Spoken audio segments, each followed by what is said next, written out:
비상계엄에 이어 탄핵 쇼크라. 한 치 앞도 안 보인다. 정말 대한민국 경제는요, 한 치 앞도 안 보입니다.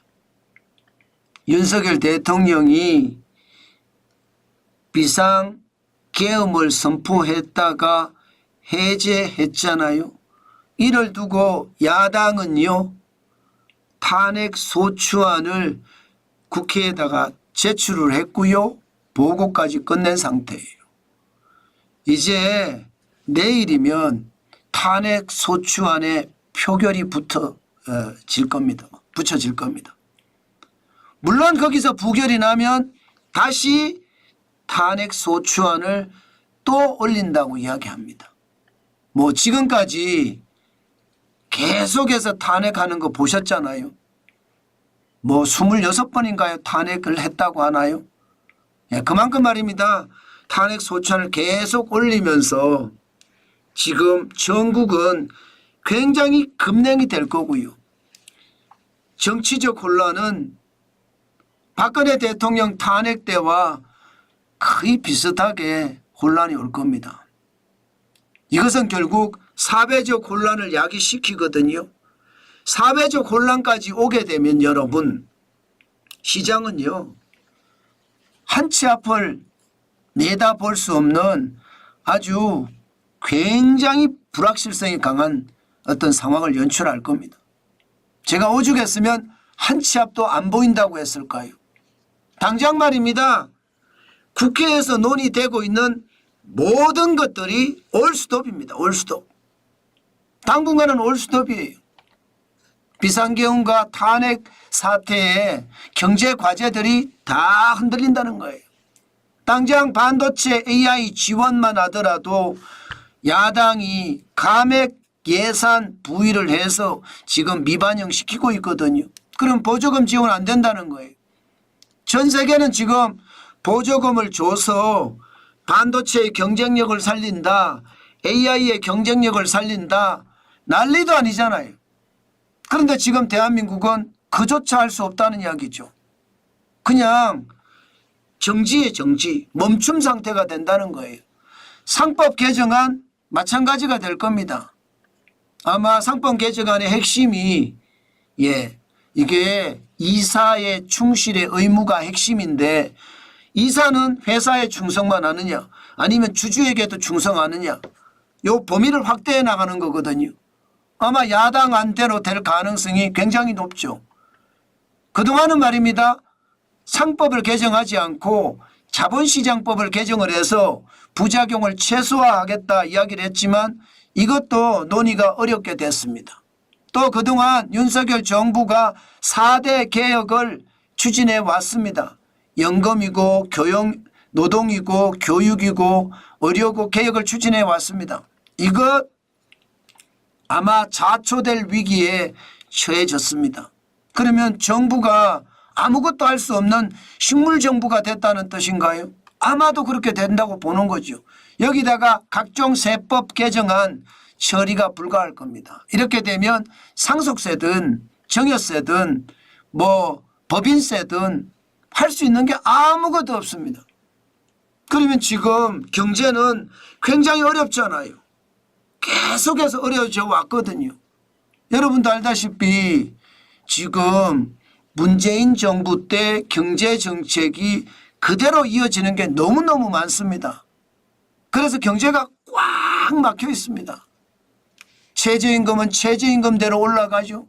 지금 내년에 최저임금이 1030원이에요. 여기다 주휴수당까지 포함하면 11,000원을 넘어갈 겁니다. 그만큼 말입니다. 주휴수당, 최저임금에 대한 부담감이 굉장히 크거든요.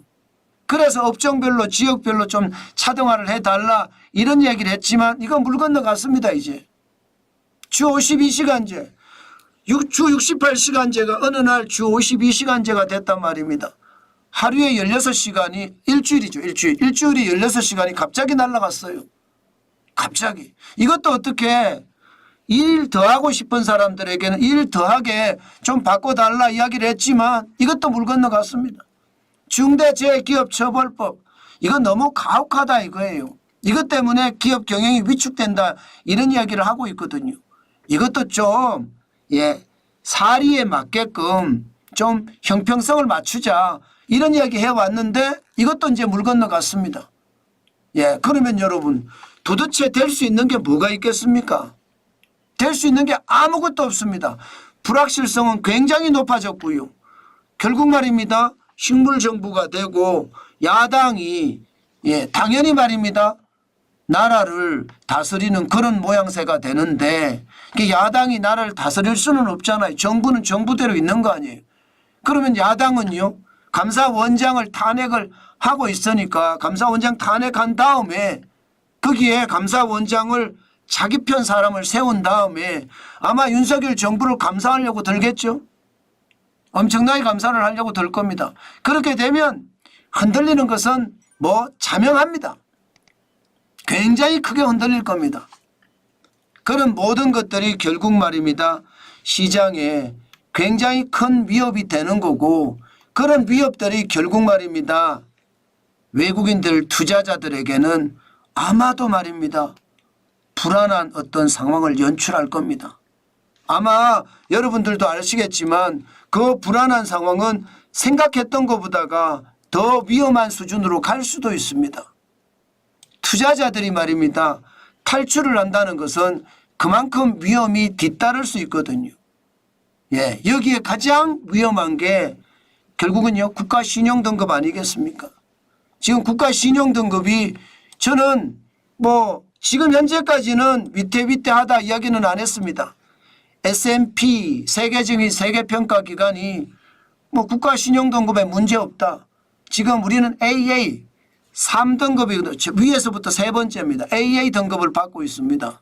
그렇지만 S&P가 이야기한 것 중에 단이라는 게 있습니다.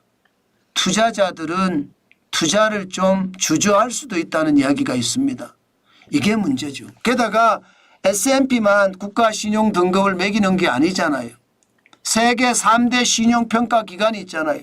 세계 3대 신용평가기관 피치나 무디스도 대한민국 국가의 신용등급을 볼 수밖에 없거든요. 만약에 말입니다.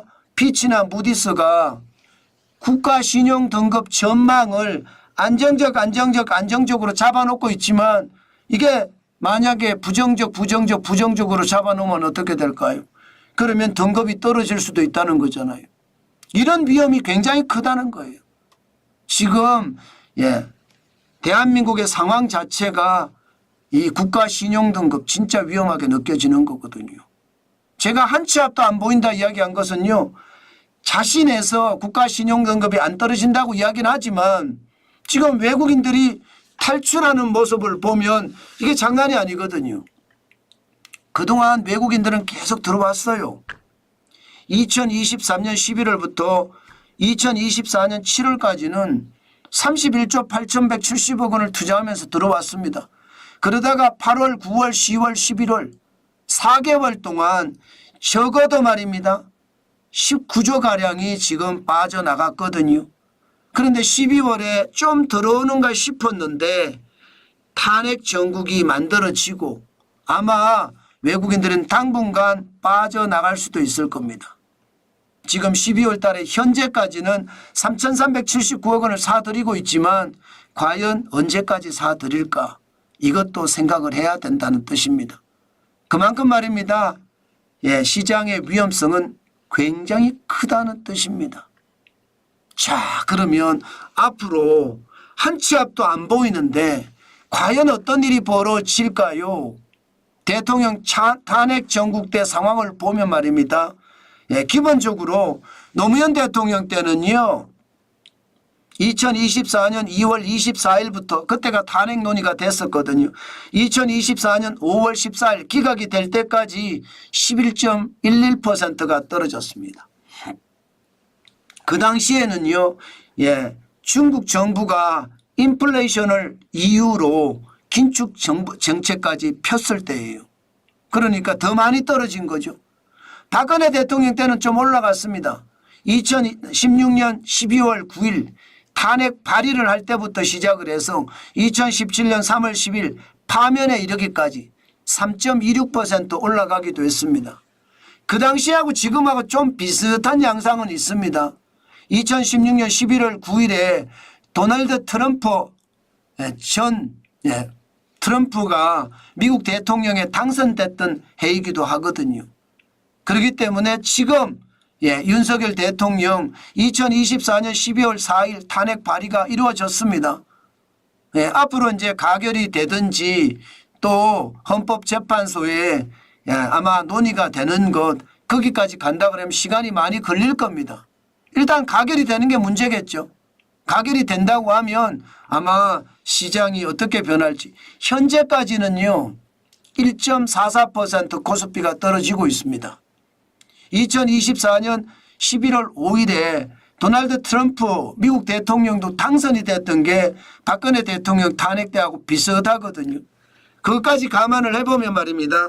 시장은 어떻게 변할지 한 번은 왕창 떨어졌고 한 번은 조금은 올라갔으니까 불안감이 굉장하다 이렇게 생각은 합니다. 아마 박근혜 대통령 때는 광화문이 난리였거든요. 이번에도 광화문이 그렇게 난리를 치면 아마도 박근혜 대통령 때를 닮아가지 않을까. 왜? 불확실성을 빨리 해소하자는 그런 상황에서 시장이 많이 변하지 않을까 그런 생각은 해봅니다. 분명한 것은요. 지금 현재 기준으로 우리 경제는 어떻게 변할지 솔직히 한치 앞을 내다볼 수 없는 일촉즉발의 상황이다. 저는 그렇게 여러분에게 말씀드릴 수 있을 것 같습니다. 그 정도로 상황이 굉장히 어렵다는 겁니다. 아마 우리 시장이 앞으로 어떻게 될지는요. 어느 누구도 짐작하기는 힘들 거고요. 지난 대통령 때 우리가 했던 것을 감안을 해보면 시장이 어떻게 변할지 약간은 짐작할 뿐입니다. 시장을 계속 추적하면서 따라가는 것 지금은 꼭 필요하지 않을까 싶어요. 그래야지 시장 전체를 볼 수 있는 그런 상황이 생기지 않을까 싶습니다. 분명한 것은 지금 대한민국 경제는요. 그동안 예측해왔던 모든 것들이 무너졌습니다. 한치 앞이라는 것은 내일을 모른다는 거예요. 지금이 바로 그런 상황입니다. 내일을 모르는데 한 달 후는 어떻게 예측할 거며 6개월 후는 또 어떻게 예측할 수 있겠습니까? 시시각각 바뀌는 탄핵 정국에서 심리가 어떻게 변하는지 그에 따라서 굉장히 달라질 수도 있으니까 시장 예의주시하는 것 밖에 지금은 큰 방법은 없습니다. 과거 대통령 탄핵 정국 때 있었던 이야기를 한번 비교를 해가면서 시장에 대응하는 것도 아주 좋은 방법 중에 하나가 아닐까. 저는 그 말씀 여러분에게 드리겠습니다. 시장의 불안감이 굉장히 크다는 사실이잖아요. 아마 그 불안감은요 앞으로도 굉장히 클 겁니다. 저는 그 불안감이 결국은 시장 전체의 불안감으로 점점 확산될 수도 있다는 것 한번 좀 생각을 해보고요. 시장에 대응을 해야 되겠다. 저는 경제를 이야기하는 사람입니다. 때문에요. 정치적 혼란이 경제에 어떻게 영향을 미치는지를 지독하게 봐야 된다고 봅니다. 반드시 정치적 혼란이 지금 경제에 영향을 미칠 겁니다. 박근혜 대통령 탄핵 때도 미쳤기 때문에 이번에도 가감없이 미치겠다. 그런 생각을 하고 있으니까요. 시장 예의주시하면서 정관전 TV를 지켜보시면 좋을 것 같습니다.